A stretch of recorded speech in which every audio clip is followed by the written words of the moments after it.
महाराष्ट्र के लातूर में 100 से अधिक किसान वक्फ बोर्ड के साथ जमीन विवाद में उलझ गए हैं। आरोप है कि बोर्ड किसानों की पुश्तैनी जमीन पर कब्जा करने की कोशिश कर रहा है। जमीन भी एक दो नहीं, कई बीघे की जमीन है। तकरीबन 300 एकड़ जमीन है। खबर है कि वक्फ बोर्ड ने लातूर के 103 किसानों को नोटिस तक भेज दिया, जिसकी वजह से किसानों में खौफ है। क्या है पूरा मामला और कैसे इस मुद्दे पर महाराष्ट्र की सियासत गरमाई हुई है? Special report.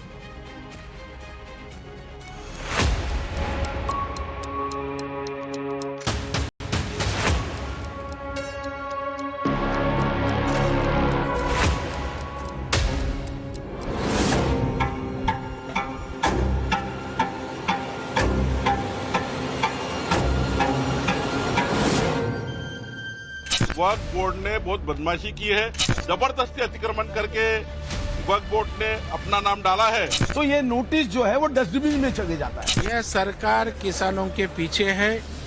वक्फ बोर्ड की इसी तरह की मनमानी के लिए केंद्र में कुछ बदलाव सुझाए थे। एक बार फिर विवादों में आया वक्फ बोर्ड। किसानों की जमीन पर बोर्ड ने गड़ाई नजर। सैकड़ों एकड़ जमीन पर कब्जे की फिराक में वक्फ। लातूर के सैकड़ों किसानों को थमाया नोटिस। अपनी फितरत से बाज नहीं आ रहा वक्फ बोर्ड। महाराष्ट्र के लातूर जिले में सैकड़ों किसानों की पुश्तैनी जमीन पर वक्फ बोर्ड ने अपनी गिद्ध दृष्टि गड़ा दी है और अल्टीमेटम दे दिया है कि किसान जल्द से जल्द खेती की जमीन को खाली कर दे। वक्फ के इस अल्टीमेटम ने जिले के किसानों में खौफ भर दिया है। तस्वीरें देखिए। अहमदपुर तहसील के तलेगांव की ग्राम पंचायत भवन के सामने बैठे इन किसानों के चेहरों की रंगत उड़ी हुई है। जीवन मरण का सवाल सामने खड़ा है। कहां जाए, क्या करें, इन्हें कुछ समझ नहीं आ रहा, क्योंकि वक्फ ने इन किसानों की रोजी रोटी और परिवार पर हमला किया है।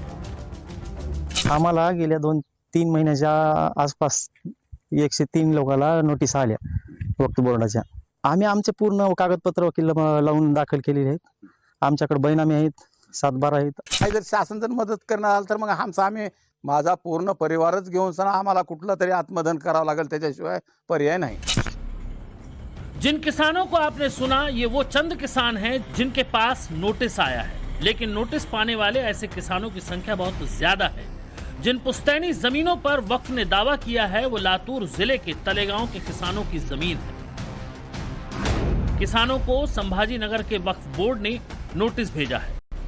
किसानों की पुश्तैनी जमीन पर दावा महाराष्ट्र राज्य वक्फ ट्रिब्यूनल औरंगाबाद की अदालत ने वक्फ याचिका संख्या 17/2024 के तहत तालेगांव के 103 किसानों की 300 एकड़ जमीन पर किया है। वक्फ बोर्ड ने सभी किसानों को नोटिस भेजकर अपनी बात रखने के आदेश दिए हैं। बताया जा रहा है कि वक्फ ट्रिब्यूनल में संबंधित किसानों को व्यक्तिगत तौर पर नोटिस जारी किए गए हैं। तलेगांव में 103 किसानों से 77 वक्फ बोर्ड नोटिस प्राप्त हुए हैं।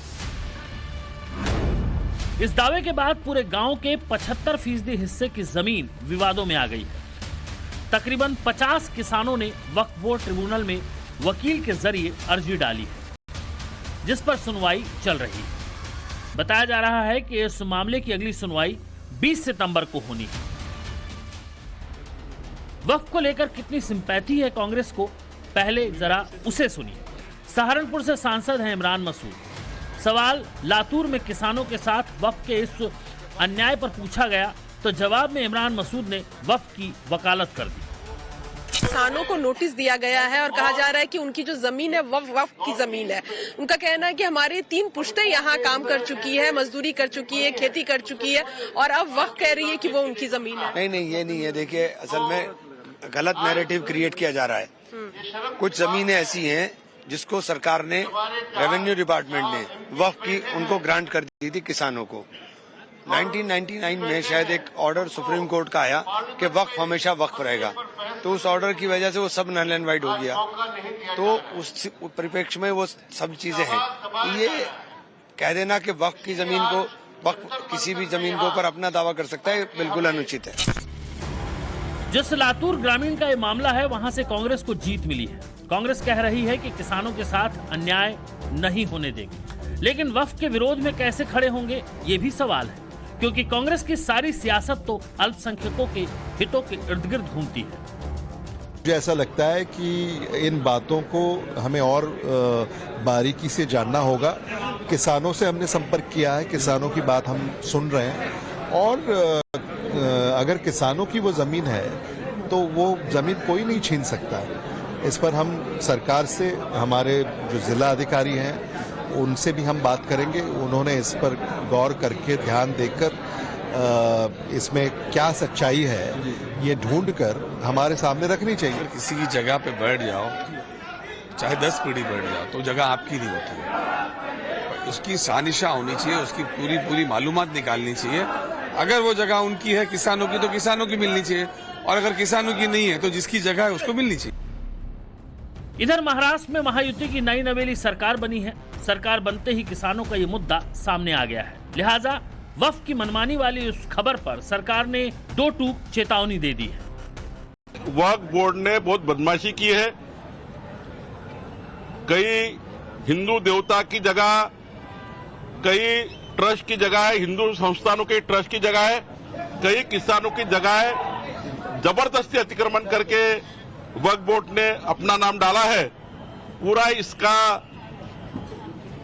दोबारा डिजिटलाइजेशन होना चाहिए, सारा रिकॉर्ड क्लीन होना चाहिए। इसके नियम क्या है, वो नियम से कोई नोटिस देता है तो नोटिस का मतलब ये निर्णय नहीं होता। नोटिस देने के बाद उन्होंने अगर अपनी बाजू रखी कि ये हमारी जमीन है और उसके बारे में अपने कागज दिए तो ये नोटिस जो है वो डस्टबिन में चले जाता है, कचरा कुंडी में जाता है। नोटिस देना इसका मतलब ऐसा नहीं होता कि उनकी जीत होगी। सरकार किसानों के पीछे है। वक्फ बोर्ड की इसी तरह की मनमानी के लिए केंद्र में कुछ बदलाव सुझाए थे। मुझे लगता है यह प्रकरण समझ के सरकार इसमें इंटरवेंट होगी। किसानों के ऊपर किसी भी तरह का अन्याय होगा नहीं, इसकी सरकार ग्वाही देती है। लातूर के किसानों का यह मुद्दा बड़ा होने वाला है। हैदराबाद के भाईजान की पार्टी के नेता मुफ्ती इस्माइल कह रहे हैं कि किसानों का छोड़िए, सताया तो हमें जा रहा है, मस्जिदों को तोड़ा जा रहा है। मंदिर की जगह ले ली हो या मुसलमानों ने किसी की जबरदस्ती जगह छीन ली हो, एक वाकया आप नहीं बता सकते, एक मिसाल नहीं दे सकते, लेकिन आज पूरे देश के अंदर मुसलमानों की मस्जिदों को लेकर, दरगाहों को लेकर जिस तरह का वाद खड़ा किया जा रहा है, सुप्रीम कोर्ट के चंद्रचूड़ साहब के एक फैसले की वजह से, अच्छी भली मस्जिद है, 700-800 साल पुरानी मस्जिद है, और इस बात का दावा किया जाता है कि वहाँ कभी मंदिर था, और सिर्फ था ऐसी एक बात कह करके जाते हैं और सर्वे कराने के लिए कोर्ट का आदेश लेकर के आते हैं। 10 से ज्यादा हिंदुस्तान के अंदर इस तरह के मुकदमात चल रहे हैं। जाहिर बात है हमें सताया जा रहा है, हमारी जमीनों पर कब्जा करने की कोशिश की जा रही है। लातूर के किसानों की जमीन पर वक्फ ट्रिब्यूनल के नोटिस के पीछे का इरादा साफ है, क्योंकि जब से केंद्र सरकार ने वक्फ संशोधन बिल पेश किया है तब से वक्फ की बौखलाहट और बढ़ गई है। आप टाइमलाइन देखिए। वाराणसी के उदय प्रताप कॉलेज की तकरीबन 100 एकड़ जमीन पर वक्फ ने दावा ठोक दिया था, वो भी सिर्फ एक मजार के चलते। वो तो सेंट्रल सुन्नी वक्फ बोर्ड ने ही वक्फ बोर्ड के दावे को खारिज कर दिया, वरना कब्जे की प्लानिंग तो कर ही ली गई थी। वहीं महाराष्ट्र के अहमदनगर जिले में कानिफनाथ मंदिर की 40 एकड़ जमीन पर दरगाह बनाने का प्रयास किया गया। वक्फ ने दावा किया कि जिस जमीन पर कानिफनाथ मंदिर बना है वो जमीन अहमदनगर की एक दरगाह से जुड़ी है, जिसे 2005 में वक्फ एक्ट के तहत पंजीकृत किया गया था। हद तो तब हो गई जब ये दावा कर दिया गया कि देश की नई संसद की इमारत वक्फ की जमीन पर बनी है। इतना ही नहीं, नई दिल्ली एयरपोर्ट की जमीन को भी वक्फ बोर्ड की प्रॉपर्टी बता दिया गया। उत्तर कर्नाटक के विजयपुरा जिले में भी किसानों ने आरोप लगाया था कि उन्हें वक्फ बोर्ड की ओर से जमीन खाली करने के नोटिस जारी किए गए थे। हैरानी इस बात की है कि भारत में वक्फ बोर्ड के पास 9.4 लाख एकड़ जमीन है और वक्फ की इन संपत्तियों का अनुमानित मूल्य 1.2 लाख करोड़ रुपए है। भारत का तीसरा सबसे बड़ा जमीन मालिक है वक्फ बोर्ड, और ये दुनिया के तकरीबन 45 देशों के क्षेत्रफल से भी ज्यादा है। लेकिन भूख देखिए। टाइम्स ने नवभारत ने वक्फ बोर्ड के सीईओ से बात की। उनका कहना है कि नोटिस वक्फ बोर्ड की तरफ से नहीं दिया गया, बल्कि नोटिस वक्फ ट्रिब्यूनल ने जारी किया है और ये किसी थर्ड पार्टी पटेल सईद इरफान नाम के शख्स ने ट्रिब्यूनल में पिटीशन डाली थी। उसके बाद किसानों को नोटिस जारी किया गया है। जी, ये मैंने जैसा अभी कहा कि वक्फ बोर्ड की तरफ से कोई भी नोटिस दी नहीं गई है। एक्चुअली ये नोटिस वक्फ ट्रिब्यूनल की तरफ से दी गई है, जो कि एक कोर्ट है। वक्फ ट्रिब्यूनल में एक प्राइवेट पर्सन ने एक पिटीशन फाइल की थी, जिसमें उसका क्लेम है कि जो 300 एकड़ प्रॉपर्टी है गांव की, उसको वक्फ डिक्लेयर किया जाए। तो जो कुछ रूटीन प्रोसीजर है कोर्ट की, उसके हिसाब से कोर्ट के थ्रू नोटिस इशू की गई है। वक्फ बोर्ड के सीईओ का यह भी कहना है कि नोटिस देने का ये मतलब नहीं कि किसानों की जमीन छीन ली जाएगी। ट्रिब्यूनल दोनों तरफ की बातों को सुनेगा, तब जाकर कोई फैसला लेगा। यही तो मुश्किल है। वक्फ भी इनका, ट्रिब्यूनल भी इनका, और फैसला जो होगा वो भी इनका ही होगा। किसानों की जमीनों पर हकमारी की ये कोशिश और वक्फ के इस दावे के बाद एक बात तो साफ है कि इस देश में वक्फ पर लगाम लगाना बेहद जरूरी है और देश की संसद में पेश होने वाला वक्फ संशोधन बिल ही एकमात्र रास्ता है जो वक्फ की मनमानी पर रोक लगा सकता है। ब्यूरो रिपोर्ट, टाइम्स नाउ, नव भारत।